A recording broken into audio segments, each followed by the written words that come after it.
नमस्कार दोस्तों, एक बार फिर से आप सभी दोस्तों का आपके अपने YouTube चैनल यू एंड वीडीवी पर बहुत बहुत स्वागत है। दोस्तों, दिन भर के जो मुख्य समाचार हैं, बड़ी खबरें हैं, फटाफट अंदाज में आगे इसी वीडियो में जानेंगे। ये वो खबरें हैं जो गोदी मीडिया आप तक नहीं पहुंचाता है, इसलिए इन सभी खबरों को जानने के लिए हमारे साथ बने रहिएगा आगे इसी वीडियो में। तो वहीं दोस्तों, खबरों की तरफ बढ़ने से पहले आप लोगों से एक छोटा सा निवेदन है कि अगर आप लोग भी यूपी के विधानसभा चुनाव में खुले तौर पर सत्ता परिवर्तन की लहर को देखते हैं तो अब इस वीडियो को लाइक कीजिएगा और चैनल को सब्सक्राइब करके बेल के आइकन को जरूर दबाइएगा दोस्तों। और कमेंट बॉक्स में कमेंट करके अपनी राय जरूर बता सकते हैं कि आप लोग यूपी के विधानसभा चुनाव में किस पार्टी का समर्थन करेंगे।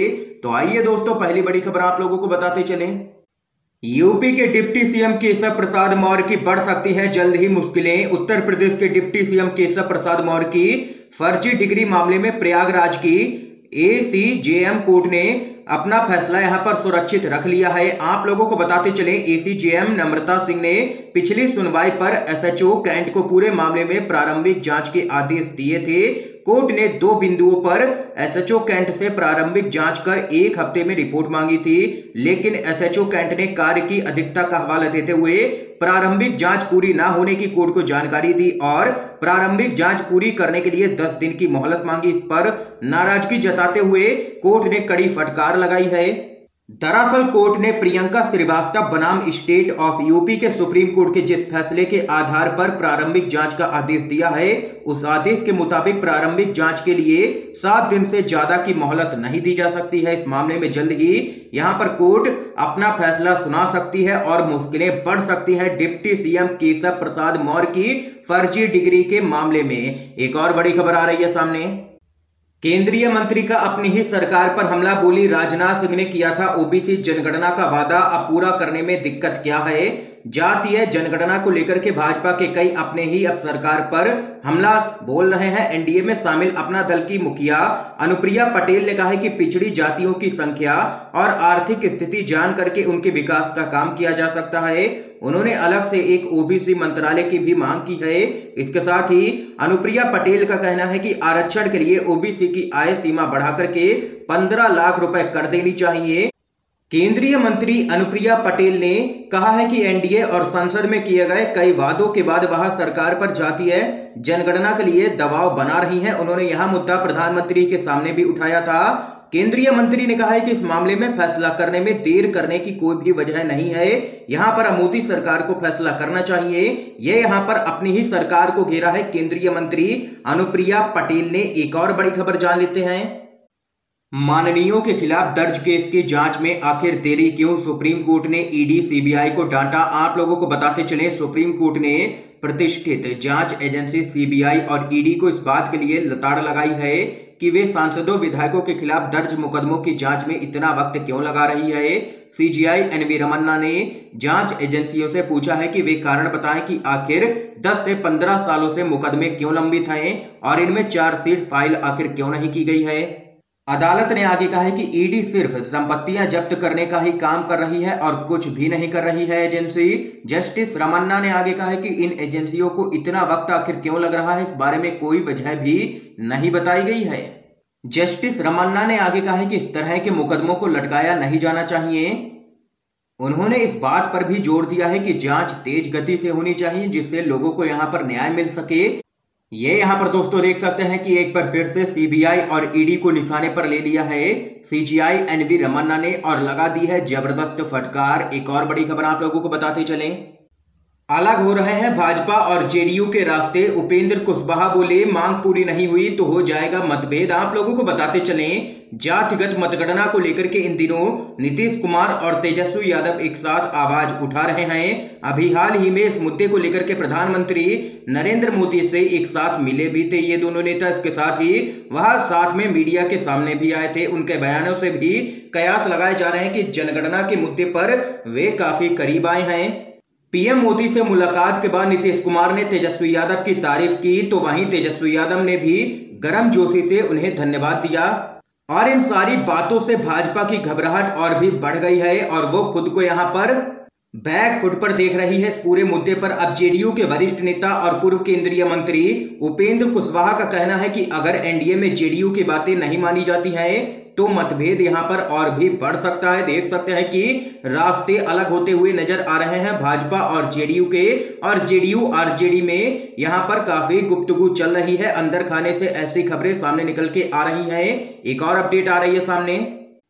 उज्ज्वला योजना को लेकर के समाजवादी पार्टी के अध्यक्ष अखिलेश यादव ने कसा है तंज बोले, भाजपा राज में स्वच्छ ईंधन बेकार जीवन।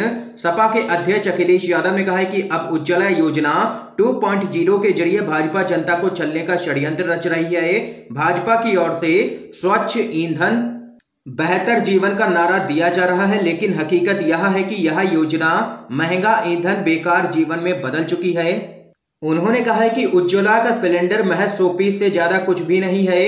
एक सर्वे के मुताबिक गरीबी रेखा के नीचे रहने वाले 20% परिवारों की प्रतिमाह आय मात्र यहां पर 1065 रुपए है। पिछले 15 महीने में रसोई गैस सिलेंडर के दामों में 321 रुपए की भारी बढ़ोतरी हुई है। ये यहां पर जोरदार तरीके से अखिलेश यादव ने घेरा है बीजेपी सरकार को, और यहां पर अखिलेश यादव ने जनता को छलने का आरोप लगाया है बीजेपी पर। इस बीच एक और बड़ी खबर आप लोगों को बताते चलें। बेटे तबरेज की गिरफ्तारी पर बोले हैं मुन्नवर राणा, मुसलमान होना ही सबसे बड़ा जुर्म है। अपने बेटे तबरेज राणा की गिरफ्तारी पर शायर मुन्नवर राणा का कहना है कि उत्तर प्रदेश में इस वक्त मुसलमान होना ही सबसे बड़ा जुर्म, और बदकिस्मती से मैं भी मुसलमान हूं। उन्होंने एक बार फिर से यूपी सरकार पर तंज कसते हुए कहा है कि यूपी पुलिस को मेरा भी एनकाउंटर कर देना चाहिए। ये यहां पर जबरदस्त तरीके से घेरा है अपने बेटे तबरेज की गिरफ्तारी पर मुन्नवर राणा ने योगी सरकार को। दोस्तों एक और बड़ी खबर आप लोगों को बताते चलें। कृषि कानूनों को लेकर के सच साबित हुआ है किसानों का डर। हिमाचल में अडानी के तय किए रेट से सेब बागवानों में काफी नाराजगी। आप लोगों को बताते चले क्या कुछ है पूरा मामला। पिछले साल संसद से पारित हुए कृषि कानूनों को लेकर के किसानों के मन में जो आशंका थी वह अब सच्चाई का रूप लेने लगी है। दरअसल किसान इस बात को लेकर के आंदोलन कर रहे हैं कि अगर सरकार कृषि कानून लागू कर देती है तो इससे किसान बड़े कॉरपोरेट घरानों के भरोसे रह जाएंगे। कॉरपोरेट की तरफ से किसानों को उनकी फसल का उचित दाम नहीं मिलेगा। इस बाबत भारतीय किसान यूनियन के नेता राकेश टिकैत ने एक बयान भी जारी किया था। राकेश टिकैत ने जो आशंका जताई थी वह हिमाचल प्रदेश में हकीकत की शक्ल ले चुकी है। दरअसल सेब की खरीद करने हिमाचल आई अडानी एग्री फ्रेश कंपनी से बागवानों को जोर का झटका मिला है। कंपनी ने जो रेट तय किए हैं उन्हें सुनकर के बागवानों में काफी नाराजगी देखने को मिल रही है। मालूम हो कि पिछले साल के मुकाबले इस बार प्रति किलो के हिसाब से 16 रुपए कम कीमत तय की गई है। ये यहाँ पर दोस्तों देख सकते हैं कि कृषि कानूनों को लेकर के जो किसानों के बीच में डर है वो यहाँ पर सच साबित होता हुआ नजर आ रहा है, और हिमाचल प्रदेश से ये मामला सामने निकल के आया है। इस बीच एक और बड़ी खबर जान लेते हैं। भारतीयों ने 70 साल में जो कुछ भी बनाया है उसे उपहार में मोदी जी के दोस्तों को दिया जा रहा है। कांग्रेस पार्टी का जोरदार हमला। नेशनल मोनेटाइजेशन पाइपलाइन योजना को लेकर के कांग्रेस ने मोदी सरकार पर निशाना साधा है। पार्टी ने ट्वीट कर कहा है कि 70 साल में भारतीयों ने जो कुछ भी बनाया है उसे मोदी जी के दोस्तों को पिछले 7 सालों से उपहार में दिया जा रहा है। ये यहां पर दोस्तों कांग्रेस पार्टी ने घेरा है मोदी सरकार को लगातार किए जा रहे निजीकरण के मुद्दे पर। एक और बड़ी खबर जान लेते हैं। भाईचारे सांप्रदायिक सौहार्द को खत्म करने का प्रयास किया जा रहा है, महबूबा मुफ्ती का बयान आप लोगों को बताते चलें। पीडीपी की अध्यक्ष महबूबा मुफ्ती ने कहा है कि जम्मू कश्मीर महात्मा गांधी के धर्मनिरपेक्ष भारत में शामिल हुआ था, जिसकी स्थापना भाईचारे और सांप्रदायिक सौहार्द पर हुई थी, लेकिन अब इन्हें खत्म करने का प्रयास किया जा रहा है। महबूबा ने केंद्र के प्रमुख क्षेत्रों में अपनी संपत्ति का मौद्रीकरण करने के फैसले की भी आलोचना की है और कहा कि पिछले 70 वर्षों में देश में जो कुछ भी बनाया गया है उसे अब यहां पर मोदी के द्वारा बेचा जा रहा है। ये यहां पर जबरदस्त तरीके से केंद्र सरकार पर बरसी है महबूबा मुफ्ती। एक और बड़ी खबर जान लेते हैं। देश भर में कोरोना संक्रमितों की संख्या में एक बार फिर बड़ी उछाल। 24 घंटे में 46,000 से भी ज्यादा नए केस, 607 लोगों की मौत। आप लोगों को बताते चलें देश में जानलेवा कोरोना का कहर अब भी लगातार जारी है। पिछले 24 घंटों में कोरोना के 46,164 नए मामले सामने निकल के आए हैं और वहीं 607 लोगों की मौत हो गई है। स्वास्थ्य मंत्रालय की ओर से जारी ताजा आंकड़ों के मुताबिक देश में पिछले 24 घंटे में 34,159 लोग ठीक भी हुए हैं। लेकिन यहां पर जो आंकड़े पिछले 24 घंटे में सामने निकल के आए हैं वो यहां पर चिंता बढ़ाने वाले हैं और कोरोना की तीसरी लहर की आहट अब मिलने लगी है। यहां पर दोस्तों इस समय की सभी बड़ी खबरें थी जो हमने आप लोगों तक पहुंचाई हैं UNVDB के माध्यम से। इन खबरों पर आप लोगों की क्या कुछ राय है जरूर बता सकते हैं कमेंट बॉक्स में कमेंट करके। वीडियो को ज्यादा से ज्यादा शेयर कीजिएगा ताकि आप सभी के दोस्त भी इन खबरों को जान सकें। वीडियो देखने के लिए दोस्तों आप सभी का बहुत बहुत धन्यवाद। जय हिंद, जय भारत।